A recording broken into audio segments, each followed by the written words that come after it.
I want to have a conversation today with my black businesses and business owners who are struggling to get loans and are shutting down quite early. Let's talk about that and break it down in this video.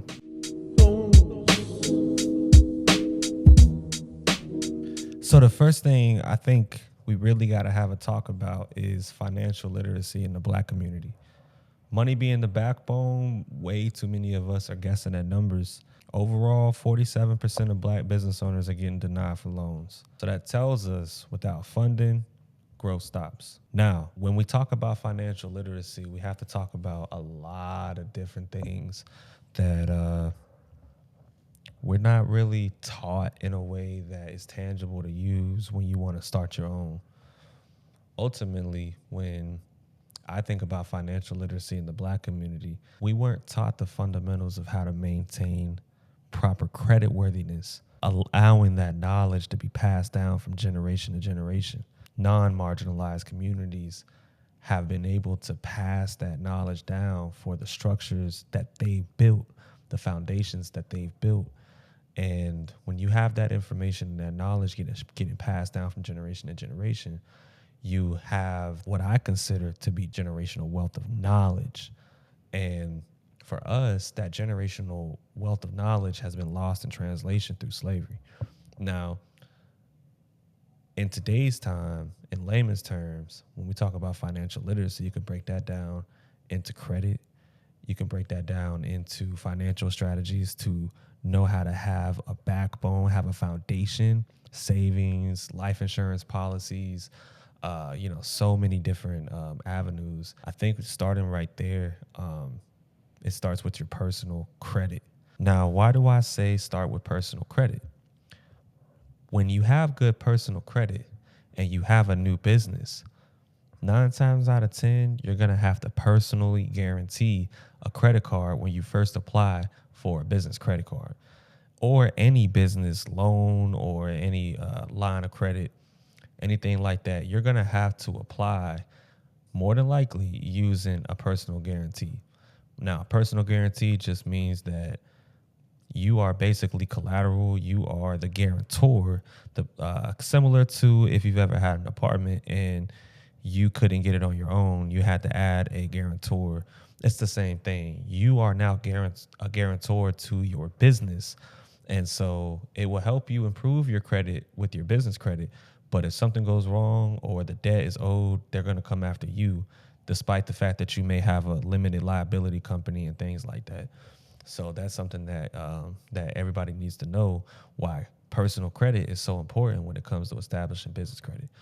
Now, what I tell everybody is when it comes to starting a business, the reason why funding itself is so important is because when it comes to the investment that it's going to take to launch a successful business, it can be expensive.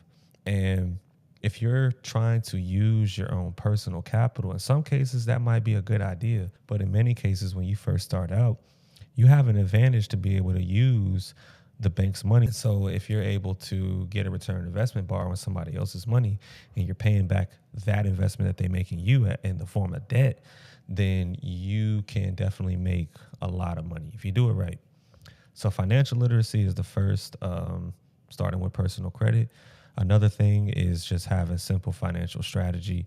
And to me, that just looks like knowing how to run the numbers, knowing how to essentially project what you think your business is going to do at any given point in time. There's a lot of ways you can come up with good financial strategy, but my number one recommendation to anybody is hire a CPA. Now, there's a lot of CPAs out there. There's a lot of people who maybe they're good at it, maybe some that aren't as good as others. I'm just going to say that. Or some of them you got to really watch out for. If you're someone who is good with numbers, that's something you bring to the table. That's great.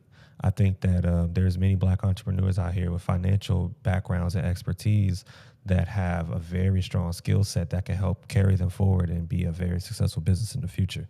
So if that's you, this segment, I think you'll understand maybe more than anybody. And I'd love to hear your feedback if there's some better details or recommendations you would all like to give anybody. I'm not a CPA. I'm not a financial expert. So I'm not going to tell you anything more than what I know, but I'd love to hear if there's other things that financial experts out there would love to share in the comment section. So drop a comment if you've got some financial advice from a financial expert's opinion. So that said, financial strategy, yeah, I mean, you can get a CPA. Um, that can really help you in a lot of different ways. There are some financial strategies you can learn on your own. More recently, I started getting into the real estate game, and through a mentor conversation, they have spreadsheets that help you come up with a projection on what you would consider a good or bad deal based on your risk tolerance. So, just for example, if you're somebody who's starting a real estate business or a development business and you want to know whether or not a real estate purchase or land purchase is a good deal, you can use some of these spreadsheets, algorithms or calculations that they run, and they have a benchmark for how much you should or shouldn't take a deal for. For example, if I buy a home for $300,000, or that's the asking price for the house or the land, and I want to know if that's a good deal, I'll punch that number and maybe some other variables that you can find out with the deal structure. And when you plug that in, it can spit out a percentage of what you can expect to get as a return on investment just based on some of the details. And of course, it's not exact, but it does give you a pretty good idea.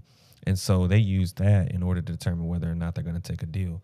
Now, I think that's great. Using tools like that, learning how each of those variables plays a part into the calculation, asking questions, learning from other real estate experts, financial experts. That's a great thing to do. And I think at some point you'll be skilled enough, and this is what I hope for myself as well.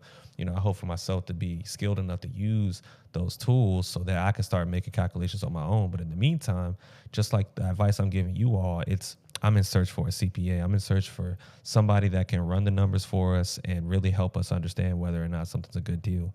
You also will need to be very careful when it comes to who you do business with. And I think that's another great thing CPAs can kind of be involved with, maybe with some legal, but looking over profit and loss statements of other business partners that you're potentially going to engage with. So those are just some of the things, but especially from a financial strategy perspective, I think you really got to think about how there's other people out here who really do this and who are really like that with the numbers. And if that's not you, you definitely should think about getting a CPA. Now, the other that I talked about was having a backbone, having a structure. Now, what I mean by a structure, what I mean by having a foundation is that you have uh, essentially set yourself up in a way that you can also translate into business world. And what I mean by that, let's say, for example, your personal structure or financial structure and foundation starts with things like having retirement accounts, having health insurance, health savings accounts, having things like life insurance policies, all for 401ks, IRAs, all of these different tools, financial tools that you would consider foundational. Having those things in place is so important. And likewise, when you think about a business, having the foundation could look like having liquid capital, maybe to some extent, having credit, having money that you're borrowing from the bank. In some situations, again, that might not be relevant, but having these things in place. And then on top of that, you invested in things like mutual funds, invested in things like cryptocurrency. I'm talking about your business money, the money that you are using for your business, putting that money to work and letting it sit and collect. And you're gonna take certain investments. Some are gonna be riskier than others. Now, crypto, you can argue that ain't no foundational. That ain't nothing I want on my foundational. But me personally, that's something that I think that everybody should consider having in your foundational level of your finances. Now, foundational is so important to have, but it also comes with other things. You should think about insurances. You should think about warranties.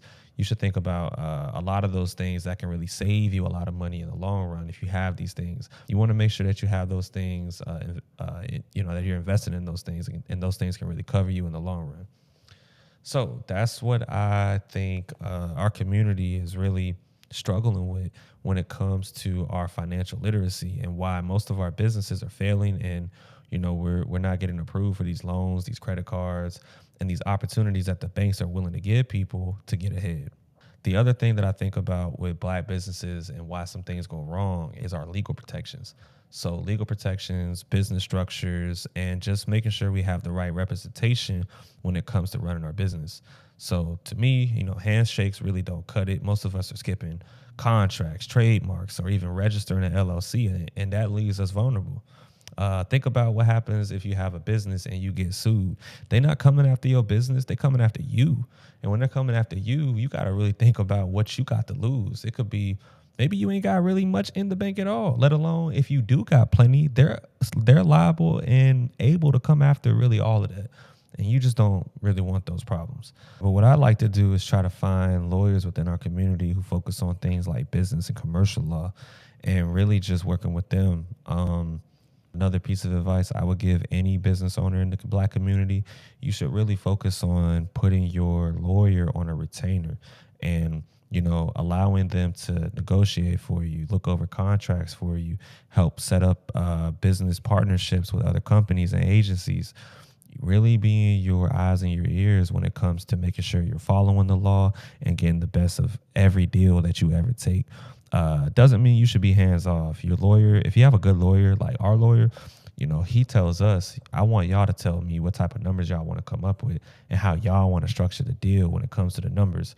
And when we give him what we think is the right, numbers and structure, he reflects and tells us, or may tell us, hey, I think we should fix this. This doesn't really make sense. You guys should probably go this route and you'll be able to get X, Y, and Z. So, excuse me, having that legal expert who is at least willing to let us try to figure out what makes the most sense for us, and then he looks over it and advises us, and then fixes the deal structure, and maybe tells us that the numbers don't really make sense, but still allows us and gives us the power to ultimately make that decision. So I think it's really important that you get a good business lawyer and put them on retainer, and it can go pretty far from there. Now, aside from legal protection, the last thing I want to talk about is business strategy. The hustle's real, but hustling without strategy, that's burnout waiting to happen. But we got to really focus on some facts here. And black-owned businesses have grown 30% since 2017, but a lack of planning has caused a lot of early closures. It's hard to plan when you got things like COVID, and it's hard to plan when you got natural disasters. It's hard to plan for a lot of things that you can't plan for, but that's why I talked about things like insurances, warranties, things that can really back your business up in the long run. And you really should know your rights as well. Knowing your rights, knowing the laws, your local laws, and also knowing where local help is when it comes to different things like grants, recovery, things like that for businesses. So there's a lot of things out there, I think, that we have to emphasize when we talk about business strategy here. Now, the very first step I recommend any business to do is to make a business plan. There's no excuse today why you can't get a business plan made. I say that because you have things like artificial intelligence. You can go in something like ChatGPT and literally write up a whole freaking business plan. Hey, look, I'm going to be honest, for anybody who's watching this, if you're a business owner, I recommend you personally pay for a subscription to some AI chat tool of your preference and take advantage of some of like the advanced features where it allows you to use like tailored bots, things that are specific to your niche, your field, whatever it is that you're in business in, or if it's something specific like I want to write a business plan, whatever it may be. So find, a good chat tool, AI chat tool that has some of those pro features and things like that. Otherwise, even if you're not using paid features, using free versions of things like ChatGPT, you can go in and build a whole business plan. What I like to do with my pro features on something like ChatGPT is I like to upload templates or examples of business plans that I find very lucrative. Now, what I go do, I go and research, different data about my specific thing that I'm looking into. If it's a business about real estate, I'm going and looking into specific types of real estate that I may be interested in. And I go look at numbers. I go do research on how well those markets are performing. And when I find those articles and those different reference points that bring up that data, I copy and paste them into a chat GPT prompt along with the templates that I've uploaded to it, and I will start telling it to write me a business plan. And I'll keep tailoring and keep refining the business plan as I get more and more information and as I want to get deeper. But man, it is so powerful. You can start with something really great. Looking over those numbers again with your CPA when it comes to your financial strategy and things like that is very essential to have a realistic business plan. But at the end of the day, getting one started is in 2024 going to 2025. I feel like it's something we no longer have an excuse on why we're not doing it. Now, the last thing I want to talk about here, when it comes to business strategy, you need to look into using tools like Notion. I am a big fan of tools like Notion, Airtable, different tools that do different things. I understand, but ultimately, you need a good CRM. You need a good place where you can combine like business documents, notes, use the power of artificial intelligence, have databases being able to store information, whether you're going to use that for technology services that we're going to get into in a second, or whether you're going to use it for your own personal business notes or team notes, share spaces for your team, things like that. Google Workspaces is another good example. I know a lot of people may use Google Workspaces. It has a lot of powerful components. You may need to use that regardless, in contingent with things like Notion. But ultimately, I think having a good CRM is a good starting point, and having those other tools, some of the things like Google Workspaces and such, is definitely a huge win. Airtable is another good example. If you're going to have a product or a service, a technology product that you built in house or you had built, or if you just want to run simple automations, using tools like Airtable can definitely help you in the long run, storing customer information and things of that nature, and then knowing how to automate stuff from there.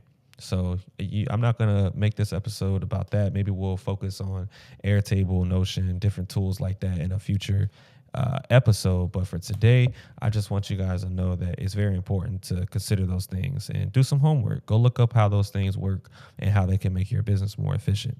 Now, lastly, technology deficiency. At this point, technology is not a luxury anymore. It's a survival tool. It's something that too many black businesses aren't leveraging enough. And I don't want to go too hard on y'all because I understand. So peep game. 54% of small businesses with an online presence survive longer than those without one. Black-owned businesses are less likely to adopt digital tools, which hurts competitiveness. Again, this is rooted in something much deeper than us. You have to think about your education when you were in high school, the type of education and the type of classroom materials that were being taught. You have to also think about the people who look like you and the scarcity of that when it comes to the generations before us. There are some excellent and some of the smartest people of color amongst all people. Finding those people is much harder for us than it is for, again, our other counterparts. Now, there's an obvious advantage when it comes to our non-marginalized counterparts, just because of the amount of people that are in those spaces and technology that look like them.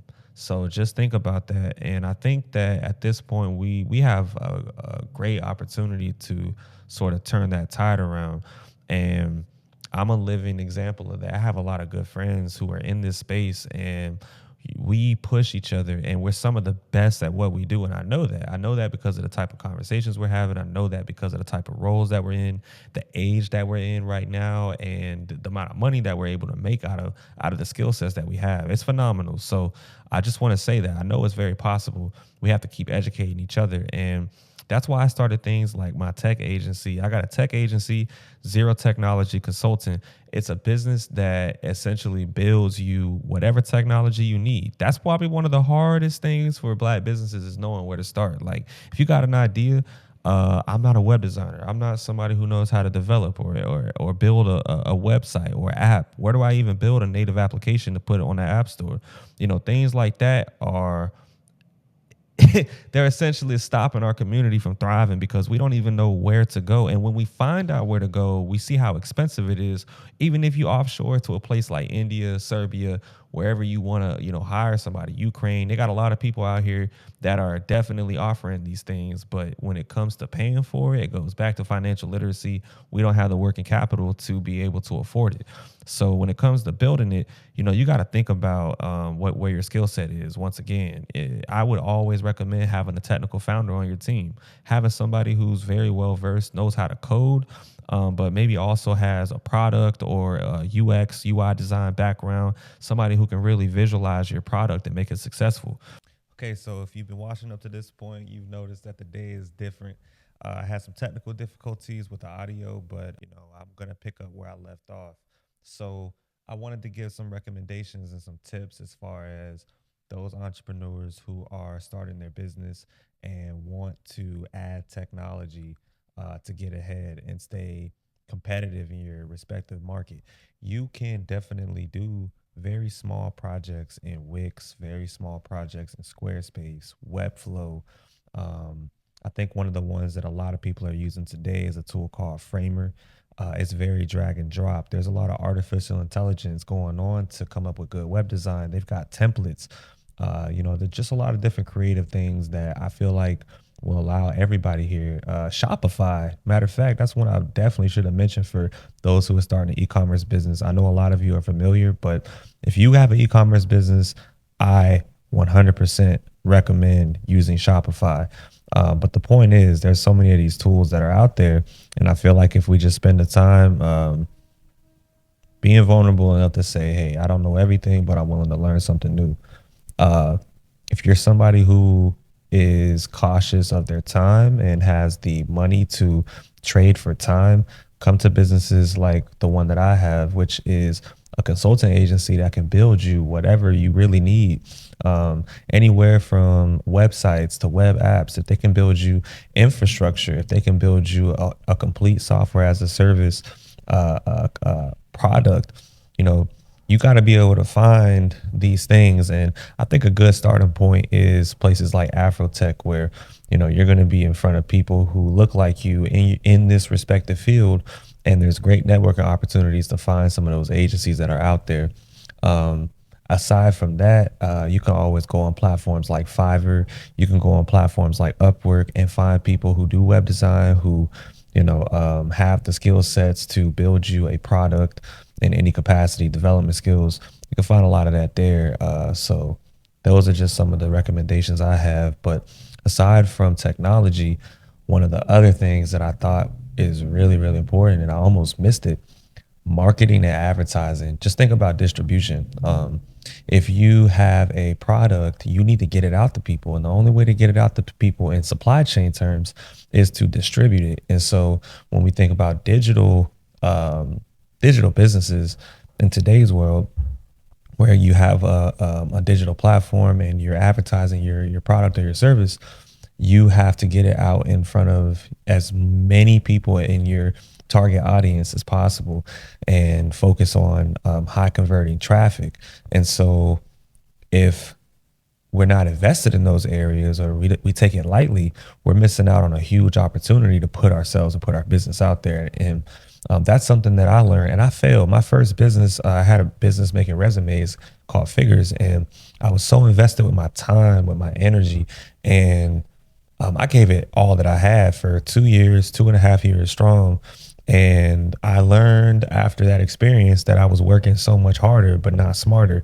And I should have been putting a lot of upfront investment into my marketing and advertising strategy, because in a field like excuse me, in a discipline or a trade like writing resumes, you have to think about how competitive that is and how to niche down to a certain audience and how much advertising and distribution you're going to need to do to be able to reach them. And so that's something that I learned from that experience. And since then, I've been able to actually learn just from embracing myself, having educated conversations with people who are in that profession, and doing my research on YouTube and getting a better sense and understanding how that works. So I highly recommend those who are looking to distribute a product or service. As an entrepreneur, you should definitely prioritize your distribution, advertising, marketing strategy upfront. So, I think with that said, that concludes everything that I thought would be beneficial to talk about regarding why so many black businesses maybe struggle or fail so early on. And so what I want to leave you with is that failing doesn't make you a failure. If anything, I feel like the failures provide us something valuable to pass down. Remember, we talk about generational wealth of knowledge. It's not simply the all about just the do's, but I feel like when generational wealth of knowledge is passed down properly, it also teaches you the don'ts. And so the only way you learn the don'ts is through experience, putting yourself out there, being willing to be vulnerable and say, hey, I don't know what I'm doing. And hey, sometimes, I mean, my strategy, I'm a hard headed individual and sometimes it bites me, but I learn. And I think it's important for us to all embrace that opportunity when we do take L's and just remember to appreciate it as a lesson.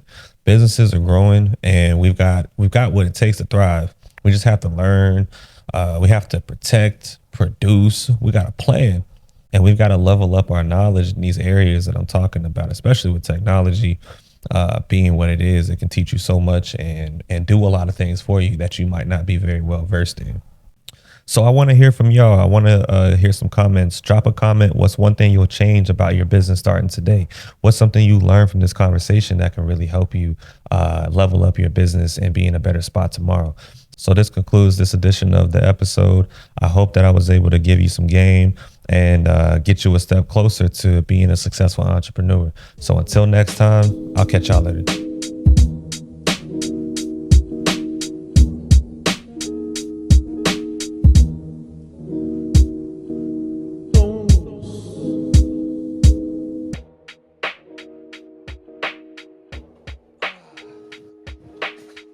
Almost fell down. Goodness gracious.